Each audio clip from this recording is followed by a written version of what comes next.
Have you ever had one of those long days where you're working really hard, you're doing a lot of things, and you get to the end of the day and you're just wondering, what did I do today? I can't think of anything that I really accomplished. That happens quite a lot. And sometimes we may be working on a goal or trying to achieve something, and we're putting a lot of action into it, but still we're not getting to where we want to. A lot of action, but no traction. Unfortunately, that can lead to frustration, anxiety, and burnout. Continuing to try something and not getting the result can have us feel discouraged, worn out, and then we don't try our best. And then that doesn't get us the results we're looking for. It becomes a self-fulfilled prophecy. In this video, we're talking about how to determine the right metrics to measure so that you know that when you're taking certain actions, you can see that you're influencing and predicting a result. Welcome to Growth Amplifiers, where we showcase the best tips, resources, and tools to amplify and scale your business. So let's look at sports as an example. If they're playing a team on a football field, they're not just looking at the end game score, although we do look at that. You want to know which team's leading, which team's losing. They're also measuring the metrics behind the players. How many yards are being moved forward? What are those conversions? Because how someone's playing will influence and predict the result. It's the same thing when we're creating goals and wanting to achieve them. If we measure the right things, we can be more effective at achieving the desired results. There's a book that I've referenced a few times. It's called The 4 Disciplines of Execution. And the second of the 4 disciplines is to act on lead measures. So there are 2 different types of measures. There are lead measures, which I refer to as key performance drivers. These are the actions that you can measure that will influence and predict a result, which I call key performance indicators, and the book calls lag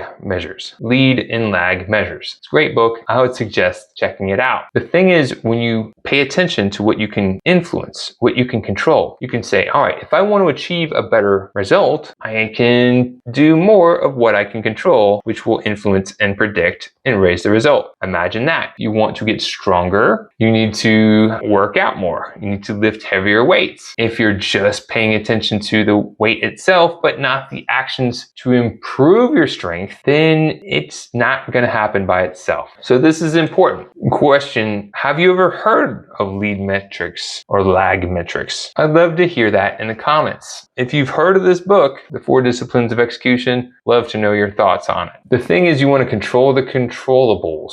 For example, if you're looking to increase the number of sales in your business, you wouldn't just look at the revenue and the sales, you would look at the actions that are driving the revenue and sales, like the campaigns, the conversions, the outreach. If you were looking to reduce the amount of hours you were putting into your business, you wouldn't just pay attention to the time you're working in the business, you would be focusing on what are the actions that I could take that would help me achieve the result. So how can I delegate more? How can I improve my systems? How can I automate more? By focusing on taking the actions, we can move the desired result. This is a discipline, and mentioned in the disciplines of execution, it's a discipline for a reason, because it's really easy to get busy doing activities, busy, knocking off the to-do list, getting things done, but not really moving the needle where you want. So the more focused you can be on measuring the right areas by acting on lead measures or the key performance drivers, the more effective you'll be at achieving the result. So what do you think about this? So let's say you had to write a book. What would you suggest measuring that would influence and predict the result of completing the book? Love to see that in the comments. Last but not least on this topic, what are the right metrics to measure?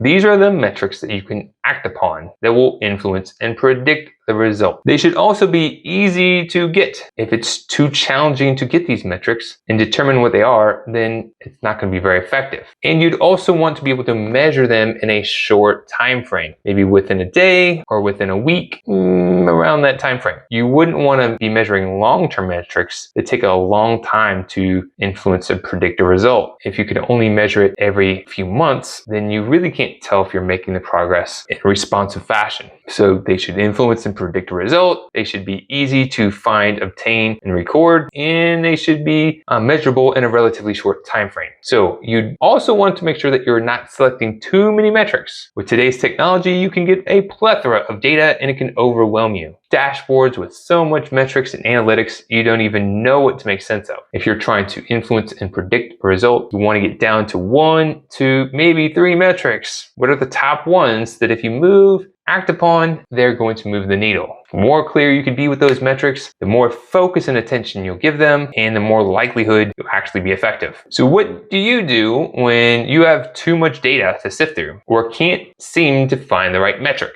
Love to see that in the comments. Here's the action. If you have your goals that you're working on, examine what you are measuring right now. Do they include both lead metrics and lag metrics? Are they helping you to monitor your progress and improve your performance? Love to see that feedback in the comments. And which one do you think is more important to focus on? The actionable metrics or the results? If you had to choose one, what would it be? In our next video, I'll be sharing how to lead a team to execute an effective action plan. Thanks for tuning in. This is Kenny from Growth Amplifiers. To show your support, take a moment to amplify this message by sharing it online. To connect with me or gain more business growth insights, visit www.growthamplifiers.com. Thank you for your support.